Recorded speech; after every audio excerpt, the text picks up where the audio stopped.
রাধে রাধে সবাইকে। আমরাও মহাকুম্ভে চলে গেলাম। তো কিভাবে গেলাম, কি করলাম সবটাই তোমাদের সাথে শেয়ার করব।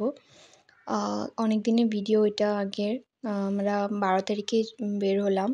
তো ফার্স্ট আমরা গুয়াহাটি পর্যন্ত গেলাম। গুয়াহাটির থেকে আমাদের ট্রেন ছিল 3টা। তো ট্রেনে দেখো অবস্থা কতটা ভিড় পাটনা থেকে। তারপর আমরা নেমে পড়লাম প্রয়াগরাজে। প্রয়াগরাজের জায়গাটা এতটা সুন্দর, আমাদের ইউপি সরকার এতটা সুন্দর করে ওখানে অ্যারেঞ্জমেন্ট করেছে। প্রত্যেকটা জিনিস ওখানে কেউকে জিজ্ঞেস করতে হবে না, প্রত্যেকটা জায়গায় ওখানে বোর্ড মারাই আছে। আর ওখানে পুলিশ, ওখানে সব মানে সব ওখানে কর্মী, ওরা এত সুন্দর করে সবাইকে হেল্প করছিল। এতটা সুন্দর, এত কোটি মানুষ ওখানে গিয়ে স্নান করতে পেরে, যেটা বহুত বড় কথা। আর এইটা তো জানোই সবাই, 144 বছর পর এসেছে, তাই আমরাও চলে গেলাম ভগবানের কৃপাতে। তো আমরা এই রুমটাতে ছিলাম। এখানে কি সুন্দর রুম, আমরা ভাবতে পারিনি আমরা এত সুন্দর একটা রুম পেয়ে যাবো। এটা শঙ্করদেবের এখানে মানে ওখানে আশ্রম একটা বানিয়েছে ওখানে শিষ্যরা। তো আশ্রমের লোক ওখানে গিয়ে থাকছিল, তো আমরাও থাকলাম। তারপর দিন আমরা সকাল বেরিয়ে পড়লাম ত্রিবেণী সঙ্গমে স্নান করার জন্য। তো স্নান করতে যাওয়ার আগে আমাদের অনেকটা হাঁটতে হয়েছে, আর এটা হাঁটতে হবেই। এখানে আমরা তীর্থ করতে এসে যদি আমরা বলি আমাদের হাঁটতে হয়েছে, অনেক কষ্ট হয়েছে, সেটা বলাটা ঠিক হবে না। ভগবানের কৃপা, তো হাঁটতে তো হবেই। এখন এত দূর জায়গায় কোনো যাত্রা কোনো কিছু ছিলই না যাওয়ার জন্য, এতটা ভিড় হয়ে যাবে ওটা বুঝে ওখানে সরকারে ওখানে যাওয়ার জন্য সব কিছু বন্ধ করে দিয়েছে। তো এটা অনেক রুদ্রাক্ষ দিয়ে শিবলিঙ্গ বানিয়েছে, 12 জ্যোতির্লিঙ্গ। ফার্স্ট এটা আমরা দর্শন করলাম, মা দুর্গা এখানে ছিল।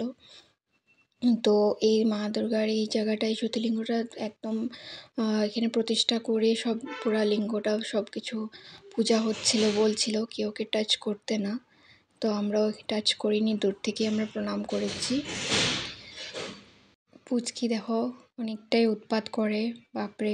ওখানে গিয়ে ওর অনেকটা শরীর খারাপ হয়ে গেছিলো। প্রয়াগে না, বৃন্দাবন গিয়ে। আমাদের বৃন্দাবনের ভিডিও তোমাদের সামনে নিয়ে আসবো। কত সুন্দর লেগেছে আমাদের ওখানে, সবটাই তোমাদের সাথে শেয়ার করব। ফার্স্টে এটা দেখে নাও প্রয়াগরাজে কতটা ভিড় ছিল, বাপরে। বোন ওরা আগে সঙ্গমে স্নান করে এসেছে, পরে আমি মা পরে স্নান করতে গেছি। তো এটা দেখো এখানে এটাকে রাম ফল বলে। রাম এই জিনিসটা, এই ফলটা খেয়েছিল, তো আমরাও খেয়েছি। দেখো কতটা ভিড়। তারপর এখানে আমরা স্নান টান করে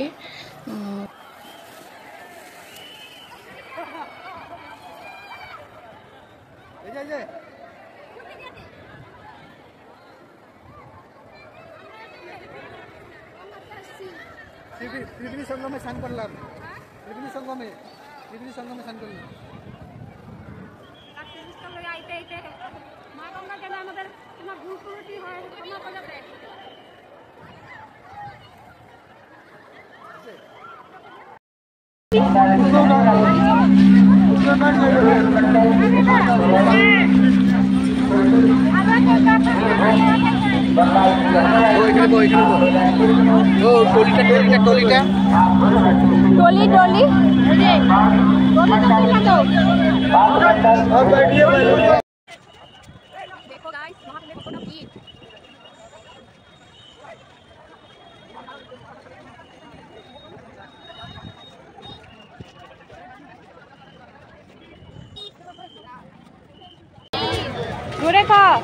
প্রয়াগরাজ কুম্ভে কতটা ভিড় দেখো সবাই।